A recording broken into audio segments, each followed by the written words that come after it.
Black Girl Ventures creates access to social and financial capital for Black and brown women founders.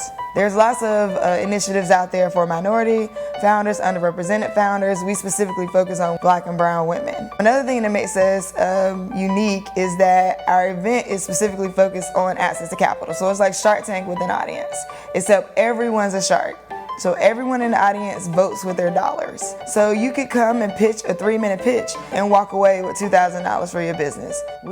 As the founder of Black Girl Ventures, I launched proprietary software designed to lower the barrier of access to capital for Black and brown women founders. Introducing SheRaise. SheRaise is a fintech platform for combining pitch competitions and crowdfunding in order to ignite community engagement and entrepreneurship. Once the competition goes live, users are influenced to review the pitches and vote with their dollars for the pitches they favor. Users can vote for multiple pitches at once by entering the desired donation amount and checking out using the donate button. They also have the opportunity to leave feedback for the participants they favor. We create full transparency on the back end. Each participant can see exactly how much they have raised and the comments from their donors. When women come and pitch with us, they walk away feeling like I'm not alone. They walk away feeling like I can continue to do this. They walk away with something in their spirit and in their pocket. And now I'm incredibly excited to be joined by Shelly herself. Hello, Shelly, how are you? Hello, how are you? I'm fine, thank you. Thanks very much for joining us today.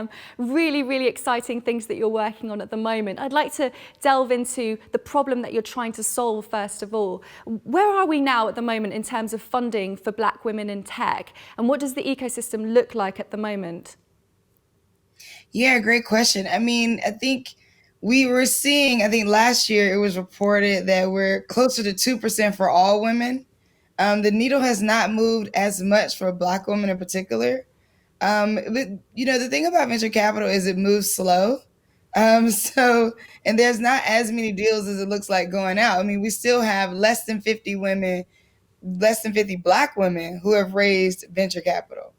And so when we think about that in a realm of, hundreds, possibly thousands of businesses that have been funded over time by venture capital, and the fact that we can actually still count the number of Black women that have received venture capital. So it's less than 1%. We're still at about 2% for all women, and we're still at less than 8% for minorities in general. It's interesting because it's not through lack of trying. We see a massive amount of Black women entrepreneurs trying to get funding, setting up their own businesses, but not necessarily finding that initial bit of funding that will put them at the point where they can go calling to venture capitalists, right? So that's what are the big challenges that you've seen for Black women who are trying to set up their businesses at the moment? Your stats alone, it just seems shockingly low and doesn't seem to be getting better. Yeah, about 90% of Black and brown women founders are starting their businesses as solo founders, and starting with the money from their own pockets.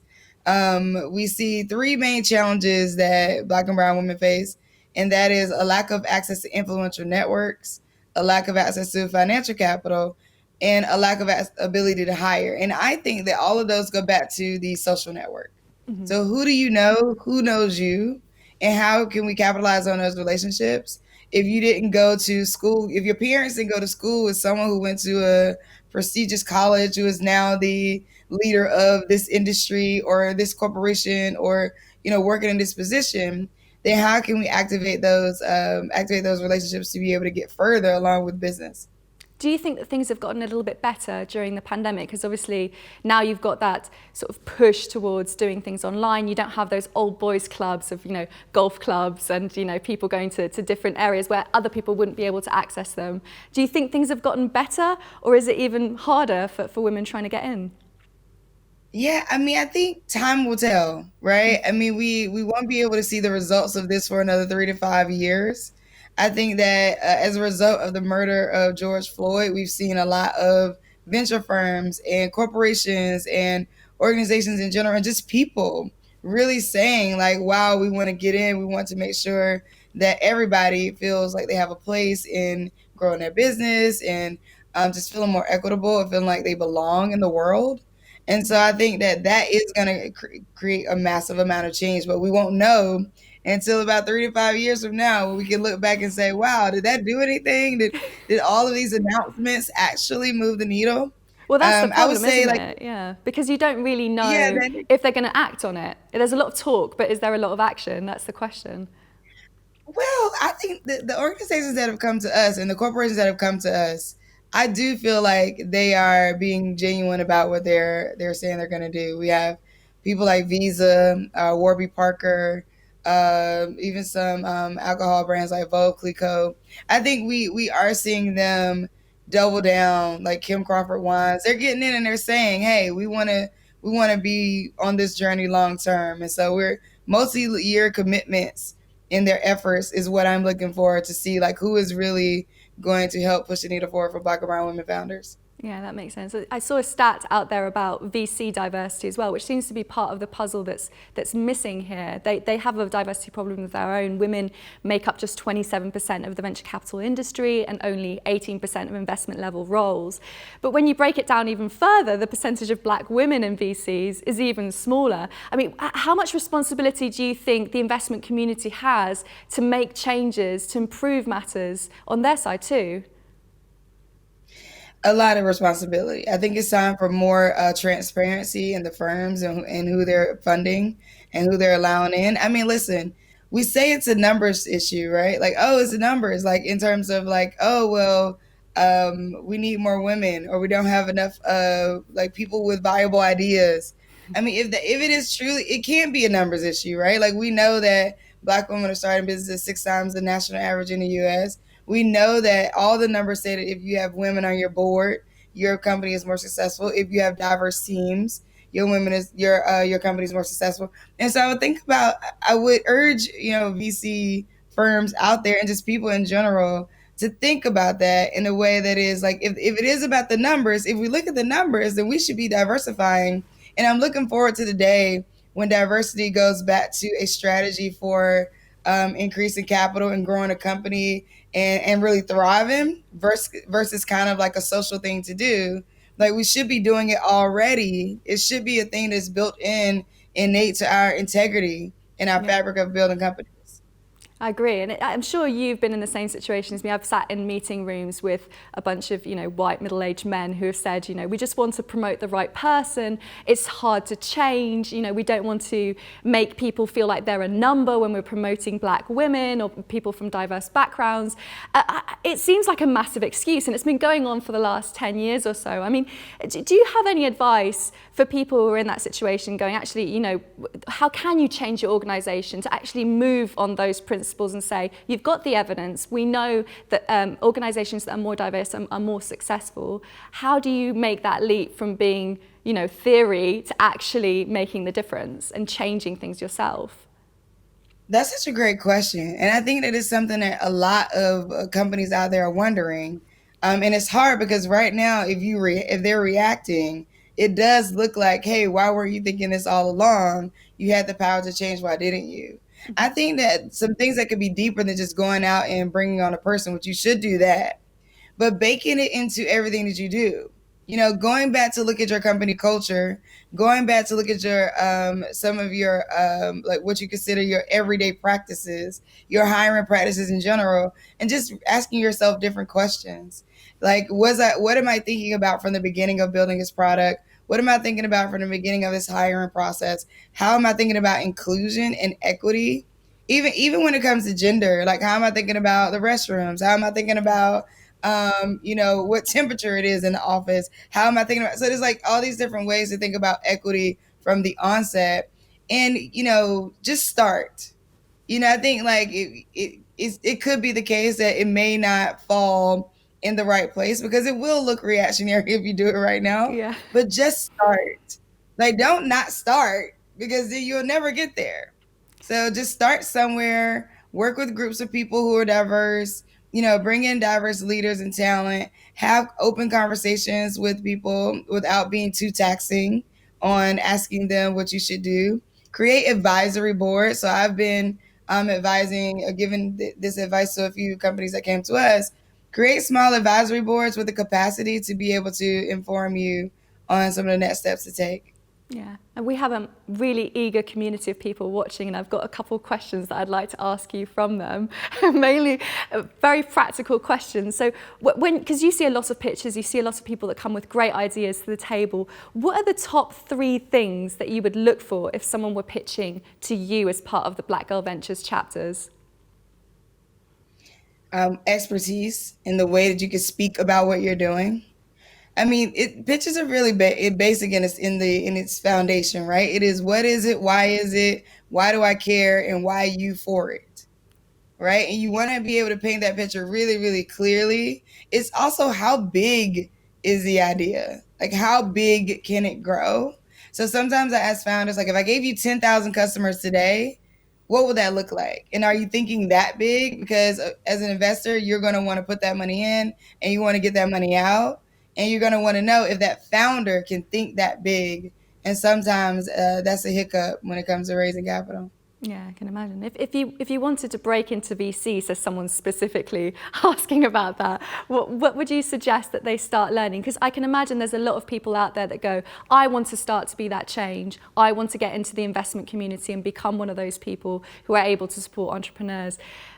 It's a massively difficult situation, I can imagine, to kind of navigate those choppy waters of a very male-dominated industry. What are the kind of things you think make people more resilient? Because you've had experience on that front as well. Yeah, 100%. I will, to the question of if you're trying to break in, Venture Deals is a book by Brad Feld. One, you follow Brad Feld's, it's called Feld Thoughts, his blog. He drops a lot of gems and gives a lot of insight on how people can navigate and get into VC. Also, they have a course around Venture Deals that comes out like every season. And then the book itself will give you a lot of insight on just the knowledge. And that's the first place to start. Cohorts and relationship building, all of this is built on relationships. And that becomes a challenge, right? Because people build relationships with people who look like and feel like and talk like them. And so then it creates these silos. But you can sort of break into them, attending events like this, talking in the chat, making sure that you are mentioning who you are and what you do, and watching who everybody else is. Do your research. Listen to some really great podcasts, like Gimlet Media has a few really great podcasts, like The Startup. It really gives you a lot of back end insight to how people are growing companies. Mm-hmm.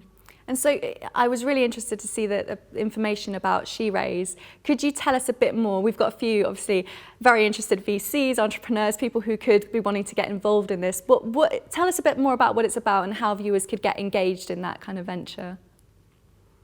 While building Black Girl Ventures, I was looking for a platform that would allow me to people to vote with their dollars. So I could find platforms that would let us vote. I could find platforms that would let people give their money, but couldn't find platforms that would do it together.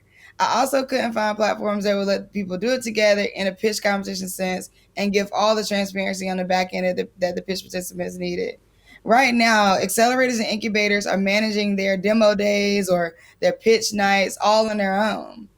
Meaning that they're having, so imagine someone like a Techstars who has multiple cohorts, a year. All of those founders are being housed on individual websites or in like all these different spreadsheets, and trying to keep track of them.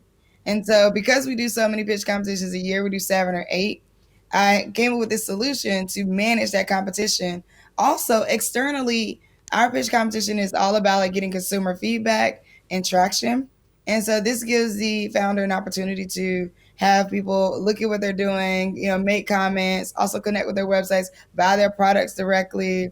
And then we have a revenue model built in on the back end that allows us the founder to see complete transparency on what they're getting, on what we're getting, and be able to see the comments that they're getting on their products or services. And it works really well, doesn't it, even despite the pandemic? Because I know Black Girl Ventures was going to launch several chapters.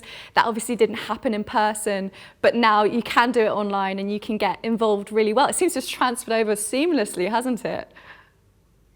I mean, the pivot is real, right? Like, this is where I heard someone call it a swivel. And I love that. Like, it's like, hey, I'm not pivoting, I'm swiveling. So, for everybody out there that's feeling weird about the word pivot, just know you're on a swivel. Yeah, it's worked really seamlessly, and I'm thankful because I started beta testing it at the end of 2019, and then the pandemic hit, and we were launching we did launch 5 chapters across the country, but weren't able to do all the activities online. So at Black Girl Ventures, we funded about 91 women. We have over 180 women who have come through the pitch program itself. We also have built out a curriculum that caters to Black and brown women founders specifically. If you're not able to go through a 13-week accelerator incubator where you're spending all day, which is also not necessarily an equitable thing to do for people with different lifestyles, we have created a space for you to SheRaise a space to really go directly to your audience to pitch. And the difference between like a Kickstarter or other crowdfunding campaigns and SheRaise is that Black Girl Ventures actually influences on your behalf. So if a founder already doesn't have a network, then they're not gonna their crowdfunding campaign may or may not be successful on your general Kickstarter, GoFundMe platforms. But what we've created is a space where we help influence with you. We also help you with the video because the crowdfunding has its own cost. Yeah. It's an opportunity cost. It's a great thing to do, but you have to come up with your own video. You have to come up with your own incentives. You have to give something away. And so with SheRaise, we're able to help you record your video. It goes live individually, but then we also put together a whole show that people can view. And then we do the majority of the influencing and get people to vote for you. Shelly, this is a wonderful venture. It's absolutely brilliant work. I think we've run out of time, but thank you so much for taking the time to speak to us today. Thank you for having me. This is amazing. Thank you.